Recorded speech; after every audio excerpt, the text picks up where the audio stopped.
اللہ من الشیطان الرجیم بسم اللہ الرحمن الرحیم۔ السلام علیکم پیارے بچوں، امید ہے آپ سب خیریت سے ہوں گے۔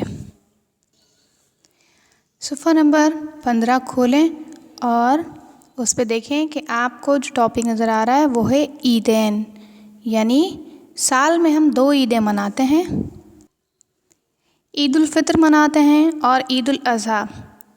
یہ جو 2 عیدیں ہیں یہ ہم تہوار کے نام پہ مناتے ہیں، اور یہ ہمارے سال میں 2 تہوار ہوتے ہیں جن کو اللہ تعالیٰ نے ہمارے لیے مقرر فرمایا ہے۔ ایک عید الفطر ہے اور دوسری عید الاضحیٰ۔ عید الفطر جو ہے وہ ہم رمضان کے روزے رکھتے ہیں، جیسے رمضان المبارک کا مہینہ ہوتا ہے، رمضان المبارک میں ہم جو روزے رکھتے ہیں، اور روزے رکھنے میں ہم اللہ تعالیٰ کی عبادت کرتے ہیں۔ پورا مہینہ ہم خوب محنت کر کے خوب اللہ تعالیٰ کو راضی کرتے ہیں، بہت ساری محنت کرتے ہیں۔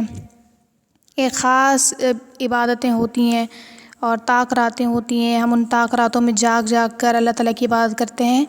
اس عبادت کے سے خوش ہو کر اللہ تعالیٰ نے ایک دن مقرر کیا ہمارے جشن منانے کا، کہ آپ نے اتنی عبادت کی پورا مہینہ، اور اس کے تحفے کے طور پہ اللہ تعالیٰ نے ہمیں عید الفطر انعام میں دی۔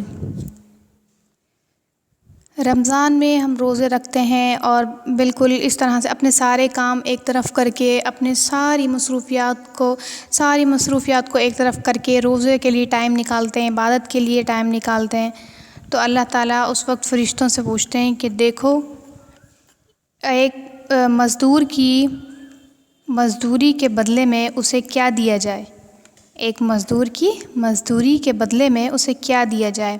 فرشتے کہتے ہیں کہ اللہ تعالیٰ اس کو اس کا پورا اجر دیا جائے، تو اللہ تعالیٰ فرماتے ہیں کہ اسی لیے میں نے اپنے بندوں کو عید کا تحفہ دیا ہے۔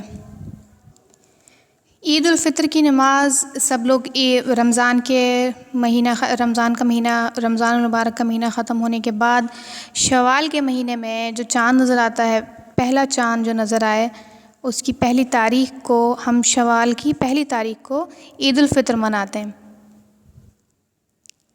عید کی نماز پر سب لوگ نئے کپڑے پہنتے ہیں، خوشبو لگاتے ہیں، نہا دھو کر غسل کر کے اہتمام کر کے عیدگاہ میں جاتے ہیں۔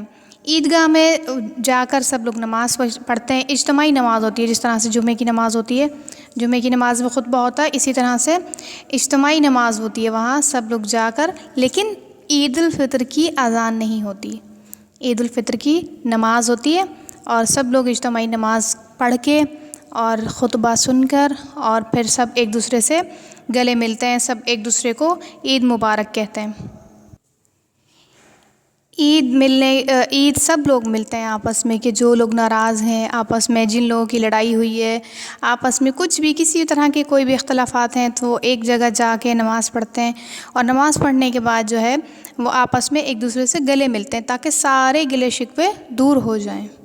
تو یہ بھی ایک بہت اچھا فائدہ ہے ایک جگہ نماز پڑھنے کا، اجتماعی نماز پڑھنے کا، اور اس طرح سے عید کے دن سارے لوگ ایک دوسرے سے، سب مسلمان ایک دوسرے کے گھر جاتے ہیں، ایک دوسرے سے ملتے ہیں، عید کی مبارکباد دیتے ہیں۔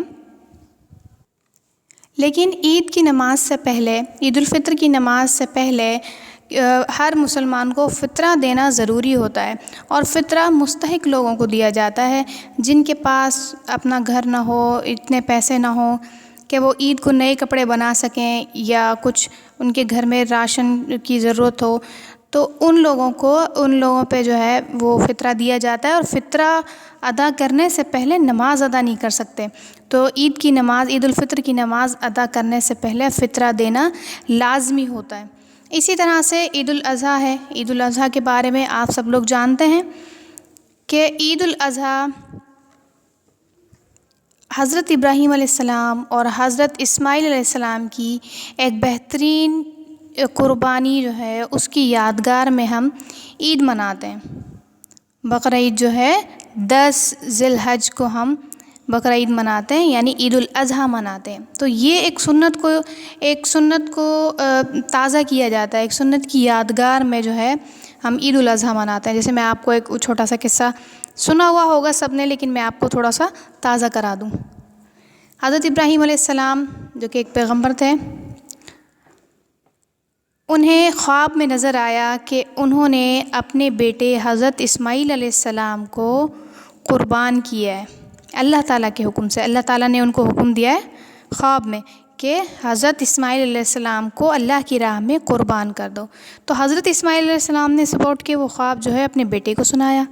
انہوں نے کہا کہ ابا جان اگر ایسا ہے تو آپ مجھے فرما بردار اولاد میں سے پائیں گے۔ تو اسی طرح سے حضرت اسماعیل علیہ السلام اور حضرت ابراہیم علیہ السلام دونوں مل کے جانے لگے۔ حضرت اسماعیل علیہ السلام جو ہے وہ تیار کر دیے ان کی امی نے، اور تیار کر کے جب ان گھر پہ کہہ کے گئے وہ ان کی امی کو کہ ہم ایک دعوت میں جا رہے ہیں، تو جب ان کو لے کر گئے تو لے جا کے ان کو ایک جگہ پہ لٹا دیا۔ لٹانے کے ایک پتھر پہ لٹانے کے بعد پھر جب ان کے گلے پہ چھری پھیرنے لگے تو حضرت اسماعیل علیہ السلام کو لگا کہ حضرت ابراہیم علیہ السلام کے ہاتھ جو ہیں وہ کانپ رہے ہیں۔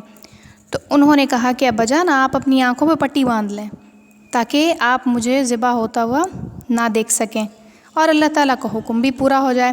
تو حضرت ابراہیم علیہ السلام نے اپنی آنکھوں پہ پٹی باندھ لی اور حضرت اسماعیل علیہ السلام لیٹ گئے۔ تو جب انہوں نے چھری چلائی تو اللہ تعالیٰ کے حکم سے وہاں حضرت اسماعیل علیہ السلام کی جگہ پہ ایک دمبا آ گیا اور حضرت ابراہیم علیہ السلام نے ان کو ذبح کر دیا، اس دمبے کو ذبح کر دیا اور حضرت اسماعیل علیہ السلام ذبح ہونے سے بچ گئے۔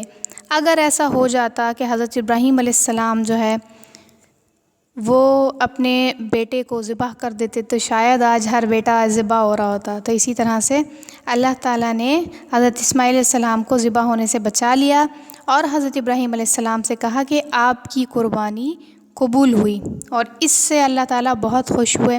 اور اسی یاد کو تازہ کرنے کے لیے جو ہے ہر 10 ذی الحج کو، ہر سال 10 ذی الحج کو تمام مسلمان حضرت ابراہیم علیہ السلام کی سنت کو تازہ کرتے ہیں ایک دمبا قربان کر کے۔ صاحب حیثیت جو ہو وہ قربانی کر سکتا ہے، جس پہ کوئی قرض ہو یا مطلب جو صاحب حیثیت نہیں ہے، جو افورڈ نہیں کر سکتا، وہ قربانی نہیں کر سکتا۔ اسی طرح عید الاضحیٰ کی نماز بھی عیدگاہ میں پڑھی جاتی ہے۔ عید الاضحیٰ کی نماز جو ہے وہ تھوڑی جلدی پڑھی جاتی ہے تاکہ جو جلدی سے ٹائم بچ جائے تو قربانی کر سکیں۔ اسی طرح سے جو قربانی کرتا ہے، جو گھر کا سربراہ ہوتا ہے، جو قربانی کرنے والا ہوتا ہے، جیسے ابو ہیں گھر کے سربراہ، سب کے ابو ہوتے ہیں، تو وہ قربانی سے پہلے بال نہیں کٹوا سکتے، ان کو بال کٹوانا منع ہوتا ہے کہ وہ بال نہیں کٹوائیں گے، شیو نہیں بنا سکتے ہیں، اور جو ہے ان کو عید کی نماز سے پہلے اور بعد تک کچھ نہیں کھانا ہوتا، سمجھیں کہ روزہ ہوتا ہے ایک طرح کا، جب تک وہ قربانی نہیں کر لیتے۔ تو اس کے بعد پھر نماز پڑھ کے عید الاضحیٰ عید الاضحیٰ پہ قربانی کرنے کے بعد، نماز پڑھنے کے بعد، عیدگاہ میں نماز پڑھنے کے بعد، ملنے کے بعد جو ہے سب لوگ آ کر قربانی کرتے ہیں، حضرت ابراہیم علیہ السلام کی یاد کو تازہ کرتے ہیں۔ تو عید الاضحیٰ پہ جو ہم جانور قربان کرتے ہیں اس کا بہتر طریقہ یہ ہے کہ 3 حصے کیے جائیں۔ پہلا حصہ غریبوں میں، دوسرا حصہ رشتہ داروں میں، اور تیسرا خود رکھا جائے۔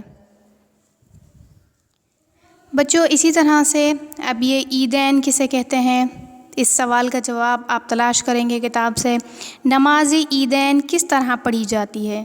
یہ 2 سوالات کے جوابات آپ جو ہیں وہ کتاب سے ڈھونڈ کر خود تحریر کریں گے رف کاپی پہ۔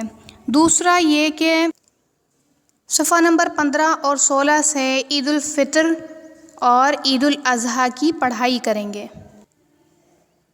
ان دونوں پیراگراف کی آپ پڑھائی کریں گے۔ یہاں تک پڑھائی کرنے کے بعد آپ اس میں سے سوالات ڈھونڈیں گے، سوالات کے جوابات ڈھونڈیں گے۔ ملتے ہیں نیکسٹ ویڈیو میں سبق کے باقی حصے کے ساتھ۔ تب تک اپنا خیال رکھیے گا۔ اللہ حافظ۔